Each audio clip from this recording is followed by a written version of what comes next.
পুরুষ নিকুঞ্জ পাখি তাদের ফাগুন দিনে স্ত্রী পাখিকে আকৃষ্ট করতে সুন্দর করে ঘর নির্মাণ করে। রং বেরঙের ফুল, লতাপাতা, ডাল, কঙ্গর প্রভৃতি কুড়িয়ে এনে বাসা বানায়। বছরের পর বছর ধরে বাসা বানায়। মানুষ যেমন বাসার সামনে সুন্দর করে বিভিন্ন কিছু সাজিয়ে রাখে, তারাও তেমন করে। ঘরের কার্পেটের মতো মেঝেতে কত কিছু বিছায়। সে শুধু ঘর নয়, এক সিডাকশন পার্লার তৈরি করে। এদের পরিণয়ের মূল দড়ি স্ত্রী পাখির হাতেই। অনেকটা প্রাচীন যুগের স্বয়ম্বর বিয়ের মতো।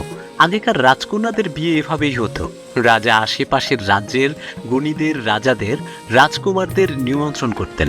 বিয়ের আসরে নানান পরীক্ষার আয়োজন থাকতো। যে উত্তীর্ণ হতো সেই রাজকুমারীকে পেত, অথবা রাজকুমারী বরমালা হাতে নিয়ে যাকে পছন্দ হয় তার গলায় মালা পরাতো। ঠিক এভাবেই স্ত্রী পাখি ঘুরে বেড়ায়, বিভিন্ন পুরুষের তৈরি নিকুঞ্জ দেখে যাকে পছন্দ হয় তার সাথে যায়। তবে এই যাওয়াটাও এত সরল নয়। স্ত্রী পাখি বলে কথা, নারীর মতো সেও নখরা দেখায়, তারপর সঁপে দিলে একেবারেই গিয়ে দেয়। স্ত্রী পাখিকে নিকুঞ্জের কাছে দেখলে পুরুষ বিভিন্নভাবে তার দৃষ্টি আকর্ষণের চেষ্টা করে, অনেকটা কর্পোরেট দুনিয়ার প্রেজেন্টেশনের মতো। এ সময়ে সে বিভিন্ন শব্দ করে স্ত্রী পাখিকে ঘরে আসার জন্য ডাকে।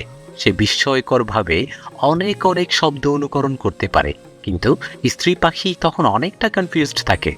যাব কি যাব না, যাব কি যাব না। পুরুষ পাখি কনফিউশনটা বুঝতে পারলে এগিয়ে যায়।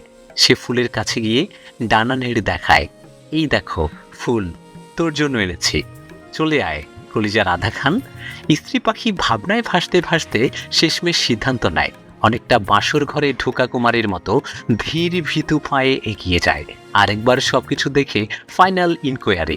পছন্দ হয়ে গেলে নিজেকে নিবেদিতা করে দেয়। তাদের দাম্পত্য জীবন শুরু হয় মিলনের মাধ্যমে।